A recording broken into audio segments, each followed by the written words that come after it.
Welcome to the Festival of Entrepreneurs, recorded live at the NEC in Birmingham. Over the next few minutes, you'll hear from some of the most incredible founders, investors, and business leaders who joined us this year. There are a number of different conversations going on around today, and you've probably been to listen to other speakers, and they're talking about different subjects.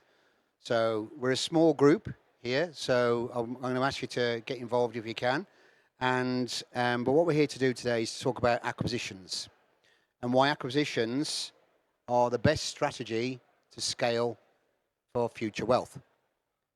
So I'm going to ask the guys in the panel to introduce themselves, but just so that we understand who we are all about. We're all here to listen about acquisitions. Is that, we're in the right place? Great, fantastic.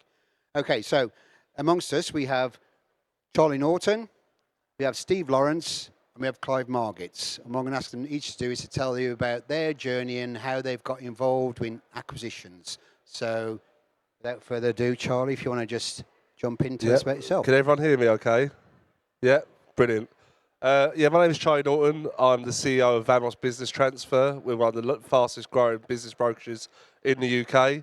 I actually started acquisitions at 18 years old, and I was buying and selling my own companies for pain and pleasure up until about 31 last year, where I had a very nice exit. And I thought, okay, let's do something to disrupt the industry, and hence why we are the fastest growing business brokerage in the UK. And we're very much for both seller and buyer. Thank you, Charlie. Steve? So I only got into acquisitions about 2 years ago. I'm a recovering corporate employee who worked for a big American company for many years and got to the dizzy heights of middle management, where I was pushing around a lot of spreadsheets, submitting them to my head office in Chicago, fully knowing that no one was ever going to read them. And then after a couple of years of that, I needed an exit. I needed to do something different. But I spent all my time in corporate manufacturing, big global billion-dollar business type thing. And we were optimizing factories, working on where we actually make our money, optimizing the factory, squeezing as much out of it as we could. And then the idea of acquisitions I think it just came through Instagram or one of those, when you're just scrolling through and something comes up. So I decided to learn a bit more about buying companies and discovered there was a wave of people in manufacturing who are potentially looking to retire, but they haven't got succession. So there are guys who haven't got family, or their family just want to dance on TikTok or be on Britain's Got Talent or something like that. So there was me, who's got 15 years experience in manufacturing, and then guys who were looking for an exit. So 2 years ago, I set about buying my first manufacturing business. And since then, we've now done 5 acquisitions, and we're setting about building a group in the injection molding space. Thank you, Steve. Clive? Good afternoon, everybody. Clive Margits, CEO of Acquisition Masters. So this is Acquisition Masters is a group for business owners to grow by acquisition. Background in business. Well, I started my first business at school. That was probably something I shouldn't have done, but I did. Ended up falling out and getting into corporate world, and then 27 years ago set up my first proper business. Since then, I've taken 3 businesses from start-up to profit to exit. I've got a 4th business which was set up in 2018. In 2021, sold a small portion of that business, which put the value at $10 million. My first foray into acquisitions was back in 2013. Made my first acquisition. Since then, I've done many different types of acquisition, which has obviously led me to my latest journey, which is to help others grow by acquisition. Brilliant. Thank you, Clive. So a little bit about me. So why am I here? So I'm a co-founder of a finance brokerage. And we got started in 2013, Biz Britain, and we got involved in startup loans, the government startup loan scheme. And we've been doing that ever since. Helped over 10,000 people gain access to finance, and we specialise in start, growth, and now acquisition finance. And we're also on our own acquisition journey, so I can say that I'm early stages and learning all the ways not to do it, and hopefully get it right fairly soon. So before we go any further, I just want a simple share of hands across the audience is anticipating the people in the room are either future buyers, So you're looking to find out, is acquisition the kind of approach you want to take? Or you've already experienced in buying or selling businesses and perhaps you want to learn a little bit more or make some connections. Or potentially you might be looking to sell a business. So you're looking at things, well, what does it look like from the buyer's perspective? Maybe learn from that. So quick show of hands. So who's here to learn how to do acquisitions or why they should do acquisitions? Okay, that's quite a fair proportion. Anybody here that's already bought or sold a business? Okay, thank you, great. And how about people that are looking to sell a business? Okay, so a couple of people there too. So it's okay, so it's a good feel. So we're in the right room, then that's good. So what we're going to cover now is we're going to cover a number of subjects. It's a conversation between us, but we're covering why is it worth it? Why bother doing this? But also, why now? Otherwise, we could all wait. What's the impact and how that evolves? And then answering the question, is it all about the money? And then we'll uncover that as well. So I'm going to kick off with this then.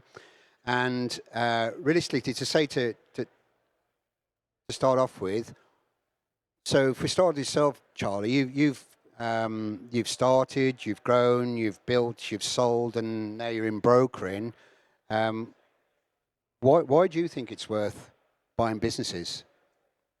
Yeah, it's interesting. And now I'm currently doing the organic, traditional growth method when scaling a company. But previously, I've done a lot of acquisitions myself. And when you're organically growing a company, it's like addition. It's 1 + 1 every day, you plus another one. When it comes to acquisition, it's more like multiplication. So you buy another business, you suddenly got double the revenue, double the amount of customers, you divide the amount of costs, or you save through vertical integration, having the same office functions, same systems. So it is a multiplier for growth rather than just an addition for growth. So that's why I'm always in favour of acquisitions. Thank you for that, Charlie. So on to you, Steve. I mean, you've started 2 years ago.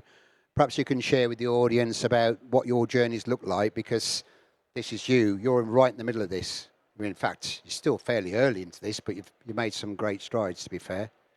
Sure. So, yeah, as I mentioned in the intro, I worked for corporate for 13 years, 14 years, something like that. And 2 years ago set about acquisition. The reason I started was to actually just get out of corporate. And it started as I need a way to make money with something that was already proven. So the companies that I look at have often been around since the 80s. And I'm looking for guys who have been running their shop for 20, 30 years, and they're probably looking to retire.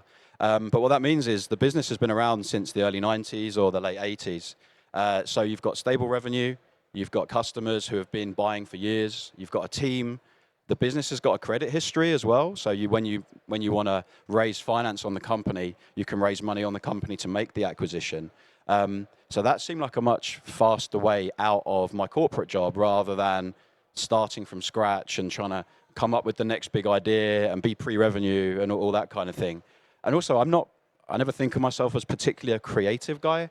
So the idea of having to think of the next big thing that's going to go big, rather than here's something that's been around for, say, 30 years, and it just needs some modernization or some new technology or some fresh thinking, that really, really suited the way my brain works, rather than being a founder who starts completely with an idea from scratch. Brilliant. Thank you for that, Steve. So what you're saying is that you don't buy the most sexy of businesses, you actually buy the most stable of businesses. I think they're sexy, but thankfully not many other people do.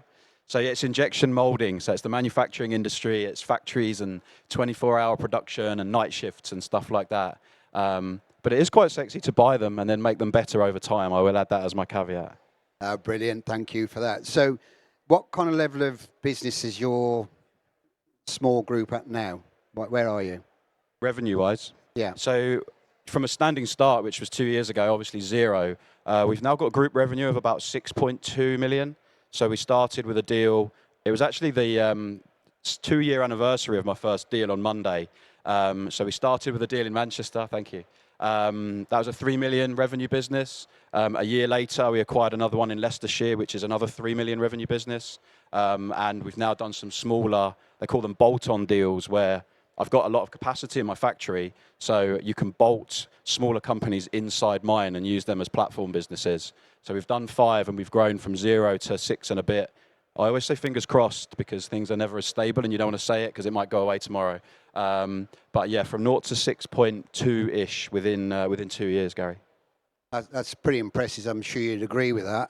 If you look at startups, to get from 0 to 6.2 million in 2 years, that's a pretty unlikely story that you hear a lot. So you can see how fast it can grow.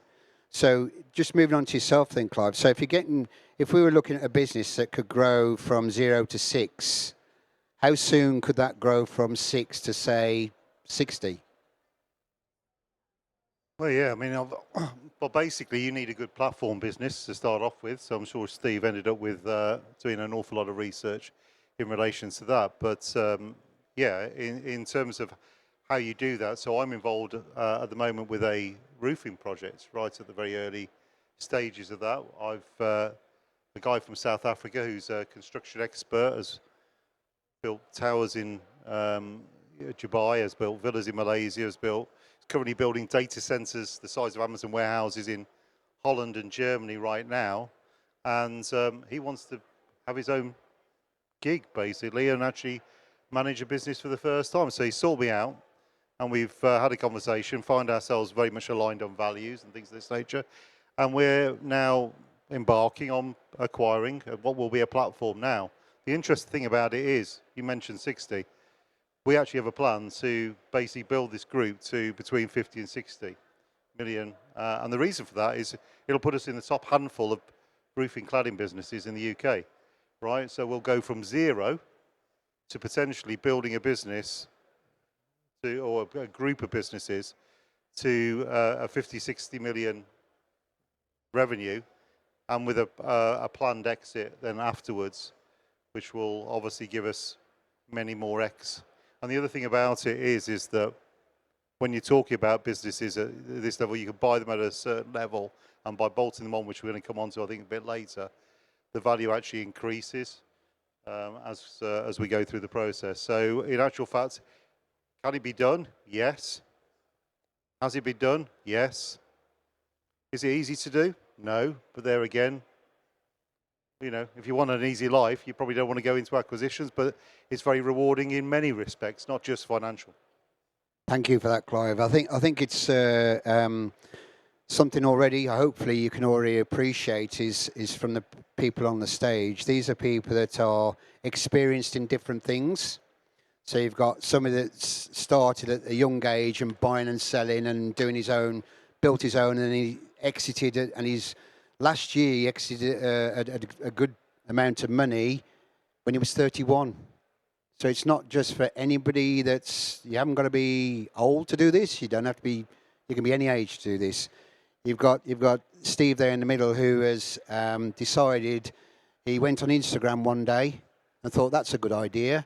And here he is now, 2 years later, and he's got a £6.2 million group of companies out there. And Clive, who has shown that you don't have to be an expert in the field that you want to be in, but if you work with somebody that is, and you've got the knowledge to be able to drive this forward and build a group, then what you can do is leverage the expertise of somebody else that could help to make sure it operates in a good way. Is that fair? Is that fair to say? Okay, so one of the things I put at the start is why now? So Steve started off with this. He said he's talking about people that are experienced, they've built businesses since the 1980s or the 1990s. So that gives you kind of like a bit of a clue as to where this could be. So do you want to, Clive, do you want to start off with this in terms of where you think Sure. the opportunities can come from? Well, you know, I've been talking about this for some years, Gary. So we're in the midst of the baby boomer era of exits. So we all probably associate baby boomers with many things, but what we probably don't realise is how many of them actually set up their own businesses and then took those and have run them actually very successful over 20, 30, and even 40 years. If I tell you now, the oldest seller of a business that I've actually had a personal meeting with in relation to acquisition was 89 years old. So that gives you some idea of the fact that we've got an awful lot of people in the next 10 years. So if you look at the next 10 years, we've got 127,000 business owners that will hit the age of 70. Okay, so they're not 70 now, but over the next 10 years, 127,000 business owners will be hitting the age of 70.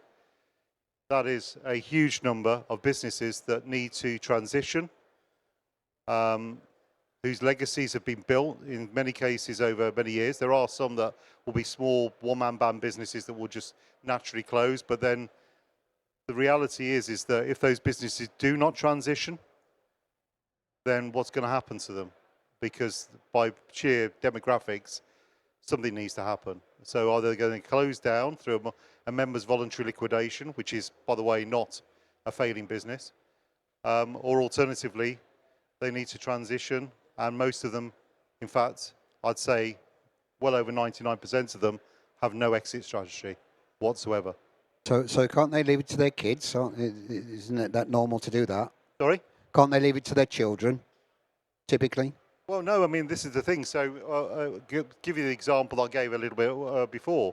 This guy had 2 children.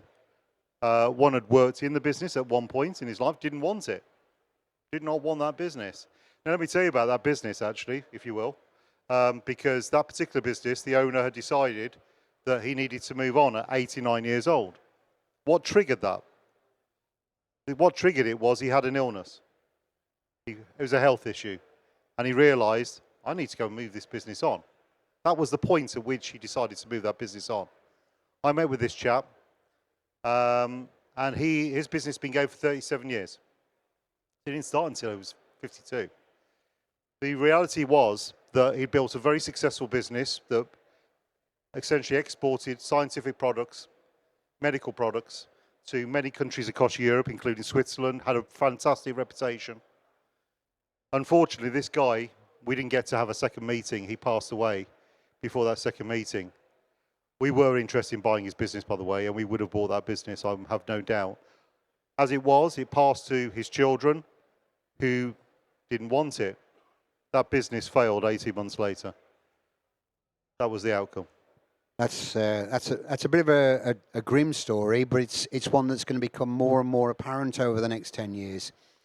And it's just something to be understanding of, is that there are a lot of people out there who are building businesses and they don't have a plan, okay? And it's probably going to be their plan for retirement or for something else. But it's also going to be a situation you're going to see is that it's the only business they've got and it's the only business they'll sell. So when they're meeting with buyers, if they're meeting with buyers who act in a fair way and do it in an appropriate way, they'll also be there to help to guide them. Is that fair to say? So in your experiences, maybe you, Steve, you've bought these businesses and you've engaged with people selling theirs. Were they in the same kind of predicament? Yeah, I think, as you mentioned, selling a business, the business itself is often that person's biggest asset. So while they could give it to their family, they need money to retire. They want to sell the business. So having someone who can come along who knows how to run it gives them confidence that that business is going to stay, rather than someone in the family who might already have an established career, and then they're going to seg into manufacturing or whatever, the logistics industry or whatever it could be. So a big part of it is just the economics of people need to get a payoff so that they can afford to retire. And as I mentioned, that kind of legacy piece of giving it to someone who's going to look after it and ensure that it carries on. They've put 20 to 30 blood, sweat and years into the company. So finding credible buyers and people who know what they're doing really is the challenge for those guys. I totally agree. I think it's quite incredible that you hear of some stories where people are, like you say, they should have sold a long time ago and then unfortunately have passed away before they could. And then the business that they built over many, many years has now just fallen away by the wayside because it isn't being looked after by somebody else. So just to moving on from there, though. So you talked about building. Somebody else has built a legacy, and you're a pair of safe hands. So what does it look like for people buying businesses? Surely you're building your own legacies. Is that not fair to say? So what would you say? I mean, you're business transferring now, Charlie, but you're coming across buyers. Are they looking to build their own legacies? Yeah, and can you hear me okay? Cool. Just from my own personal experience, when I was buying companies, particularly in the haulage space, I was actually in the HGV training market and other industries, but particularly that one where I made my most money from. And all the other industry owners were 55 plus, and I had about 30 years on them, roughly on average. So I'd consolidate their businesses. And obviously I was building my own legacy. You know, I was building my own group of companies, I was building my own wealth and my cash flow and profitability. And just going back on the previous question as well, because I appreciate a common saying that 80% of most people who exit are thinking about retirement or, you know, after retirement. And there are other reasons why people sell businesses. It might be through frustration, relocation, medical, change of passions. Like I sold my businesses for a very decent sum because I hated haulage. By the time I did it for 16 years, every time a tyre blew up or a driver wasn't available, I was like, bloody hate this industry. And there's a big story behind it, but I sold my business through what initially started off through a distressed acquisition.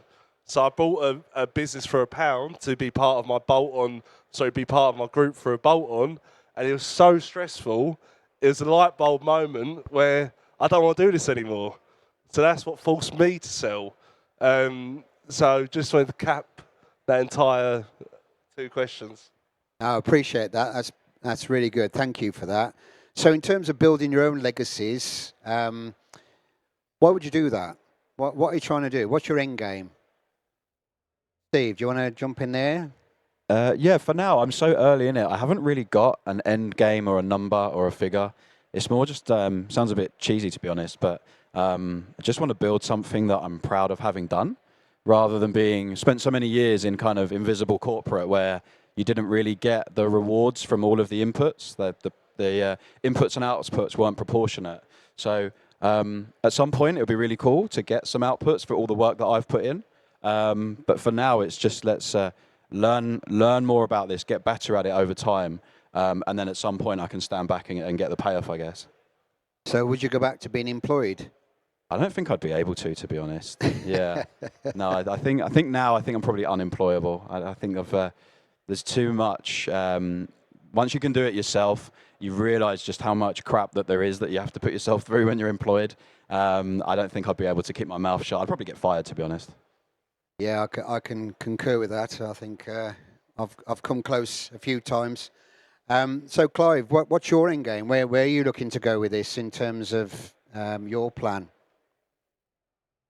Well, as you know, Gary, I've got 4 children, of which one at least has decided that foolishly they want to follow Dad in doing what he's doing, really. So from that point of view, there's a legacy thing there in terms of, I mean, I'll go with what Steve sort of said a little bit about once you've been in charge of your own destiny and you've done it successfully, you don't want to ever go back. And I think that from my point of view, I want to help others to do the same thing. I've been very fortunate in what I've done. I've, been very fortunate in the business endeavours I've gone to taken. Yes, they've taken hard work and graft and all that sort of stuff, but a lot of people graft and don't necessarily get the rewards they deserve. So the reality is from my point of view, my legacy now, my purpose, as you know, Gary, is through Acquisition Masters, is to help other people to recognise, first of all, that there is an opportunity right there, and then number 2, to realise that opportunity. And I see this as quite a joyful thing. We've talked about sellers here, and I think we identify there's a couple of potential sellers in the audience. I've sold businesses myself, very similar to Charlie. You could sometimes fall out of love with a business that you built over a period of time and think it's time for somebody else to take over the reins. I'm not the best person to be here, right? But the reality is that there's an awful lot of sellers that need people to go and buy the businesses that are responsible, have integrity, and want to go and develop it. And for those of you that own a business, it's the fastest way of growth that I know, and I've tried all the organic methods. Let me tell you that now. And then for those of you that, dare I say, we got anybody in the audience that isn't a business owner? Is there anybody in the audience? No, you're all business owners. Oh, right, okay. So there you go. We've got a couple of people that aren't business. For you guys, if you want to set up a business, I think it was touched on earlier on, and you want to go and essentially get a business that lasts 10 years, let me tell you now, your odds of doing that, you've got more chance of winning on a roulette wheel. Let me tell you, that's the percentage chances over a 10-year period. Alternatively, you could buy a business that's already 10 years old, sorted its price proposition out, got its clients, etc., etc., etc. So from that point of view, I think for me, it's bringing a coming together of buyers and sellers to help essentially orchestrate deals and make our economy, the UK economy, better than it's ever been. Appreciate that. Thank you, Clive. I think it's fair to say that the timing is good. You know, we've got an impending avalanche of potential sellers, but like Charlie says, they're not all baby boomers that want to sell businesses, and they're not always about retirement. So we can get a little bit skewed into only looking towards one aim. You know, let's find somebody that's looking towards retirement to focus on, do you want to sell your business to me? It could well be that you're looking to people that just, like Charlie said, they fell out of love with the business itself. So it's keeping your mind and options open to that. So let's just talk about the money and what it could realise. So we've talked about specifically a potential 50 to 60 million pound roofing contracting business. We've got currently at 6 million, and no doubt bigger ambitions with that. So for the benefit of the audience, what kind of values could people look to expect to see? Just a round number example. So Charlie, you work with people selling businesses. So could you give like an idea of how much somebody could sell a business for based upon their numbers, kind of thing? Yeah, so I'm actually a qualified business valuer. Can you hear me okay? Sorry, keep turning this off and on. I'm a qualified business valuer. I've actually got my own valuation software coming out soon. And it's more of an art than a science, even though I'm trying to get a bit of science behind it. And there's traditionally 7 different ways you value business. I'm not going to bore you all too much with that. But in order, I'd say sub £250,000 profit, you're probably looking at a multiple between 1 to 1.5 times, depending on the industry and your business model. Over £1 million a year profit, you're potentially looking at 3, perhaps 4 times multiple. And then depending on the industry and the model, you could reach into the 5 or 6 times multiples. Now, it's not all about multiples. It might be net asset value, like a hotel might be valued on its asset worth. A tech business might be based on annual recurring revenue or monthly recurring revenue. So there's many different ways to value a business. And what we tend to do at our company, we do a weighted average valuation across 4 different valuation methodologies that are suitable to that particular business. So it's quite hard for me to just pluck a number out of thin air and say this will mean this, because there's so many variables and it's case by case. What I would say though, if you are buying businesses and you're looking to consolidate a particular market, if you buy small, I say small, you know, that's a relative opinion, but if you buy small businesses, consolidate them into a group, you'll eventually have a bigger business that each of their profits are put together, and therefore the business overall will be valued higher than it would have been separately. Makes sense? No, that's really good. Thank you for that. So I'm going to put you on the spot, Steve. So you've got a 6.2 million turnover business.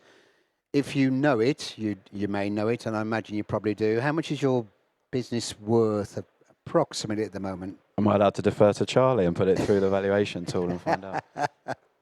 I actually don't know the number, but I do know that we bought them at lower multiples at couple of turns of profit, and by putting them all together, I'd expect them to be worth probably 5 times profit at the moment. So a significant increase in the value. I think the one bit that's worth talking about is using debt to do the acquisition. So while the value may go from 2 times profit to 5 times profit or whatever, in terms of my personal investment, I put 10% of the deal value into my first deal, meaning I use 90% leverage in the first deal. So the future profits of the business are actually paying off the loan. Same as your mortgage, right? You put 20% down, but you could sell the house in the future with 100% of the value coming to you because you've paid down the mortgage. So it's exactly the same model in acquisitions. So you put your cash in, and obviously the cash flows of the business are then paying down that. So while you've got multiples going from 3s to 5s and stuff like that, the actual return on your own investment, depending upon what you put in, of course, can be absolutely huge. So for me, it's probably at least 20 to 30 times what I put in. If I could exit today, if someone wants to make me an offer, that'd be really cool. But yeah, I'd expect it to be somewhere in that sort of region. That's really interesting. So you start off with a small amount, and within a small period of time, relatively, I mean, yours is pretty quick, I would say, 20 to 30 times the money down. That's not a bad return, isn't it? That's kind of like leading to my, I think the main point here about, the final point is about arbitrage. So could you tell me more about, or could you tell the audience more about arbitrage, Clive, what that means? Yeah, so arbitrage is the putting together of businesses. So let's just take things and assume for a second, they never are, but let's assume for a second we got 2 very similar businesses. We'll say, we'll take Steve's example. We'll say they're in the engineering and manufacturing space. And we'll say, for argument's sake, they're 2 million turnover, 500,000 EBITDA. What's EBITDA? What's EBITDA? Sorry. EBITDA, so that's earnings before interest, taxation, and amortization. So it's the metric that is widely assumed as being the right way of establishing profitability through a business. And then there are other things which come into adjustments and things of this nature to make an adjusted EBITDA, but I won't get too technical just right now. But basically, if we take the valuation and the true profitability of being around about 500,000, what would you say, Charlie? A 2-ish, 1.5? Yeah, it obviously depends on the model, the history, and the company itself. But typically-ish. Yeah, 2's a good guiding principle. Okay. Yeah, you might get really lucky and get 2.5 or 3. Yeah. But there you go. Okay, so we're at 2. So we're at 2. So your business, 500,000 profitability, talking £1 million, right? Now let's assume that we then go and take, that's my business. That's what I own. Okay, let's go and buy another one down the, maybe a different location. I want to also be represented down. I'm currently in Manchester. I want to be represented down in Birmingham, right? So I'm going to buy another business that does the Birmingham region. Okay, and we're going again. It's 2 million, 500,000 EBITDA. Very similar business. We'll see. We'll put it as level. I then add that into my group. I acquire that business. So now we've got a 4 million turn business, a 1 million EBITDA, true profitable business. Okay, Charlie, what's my number now? 4. roughly 4, yeah. 4. So I've now taken my original £500,000 business, and I'm now getting 4 for it, not 2, just by adding another one exactly the same. So in actual fact, it's an accelerator, if you will. Arbitrage is an accelerator by growing by acquisition, okay? So think of it in those terms. That's a very simplistic way of putting it. So if you put, let's just say we put 5 of the same businesses together, 2 million each, 500,000 turnover. Now we're at 10 million and 2.5 million. What would the approximate value be? What multiplier potentially? Well, shall I give you a bit more of a realistic view on something? I don't mean that in a funny way, sure. but basically, so I mentioned to you already, we're working on a roofing cladding. Now, I'm a little bit different. I've been, around this process. So the first thing I do when I'm going into one of these ventures, I've actually got my exit strategy worked out already, because if I haven't got my exit strategy, why am I getting involved? I need to know where the end point is. So for this particular opportunity we're looking at right now, we're looking at buying businesses for 2 to 3 times. That's what we're expecting to pay in terms of true profitability for the initial business. Over time, we're going to make multiple acquisitions and we're going to get them to 50, 60 million turn. of which we're going to be, our profit margin is going to fall between 18 to 22%. Want to know that? Because that's what we're going to do. We know what we're going to do in terms of how we're going to do this, right? What do you think? I want to ask the audience. Let's get some participation, because I haven't heard too much from over these guys. So let me turn now. We've now taken a business that we were buying at 2 to 3 times. We're now at 50, 60 million. We'll say we got 20%. 18 to 22% is what we're looking for. So 20% is profit. So we got a 10 million profitable business. What do you think? Hands raised if you think it's 5 to 6 times. Got one over there, a couple over there. Okay, so anybody that thinks it's 7 to 9 times. A few more hands going up here. Okay. Who thinks it's above 10 times? The ones above 10 times, you're right. We actually know we're going to exit for 12 times. Okay, in that space. So we know how we're going to do it. We're either going to do it to private equity. We could IPO it and probably get a 14, 16 times, but I don't want to own a publicly listed business, so therefore we will exit to private equity at that level.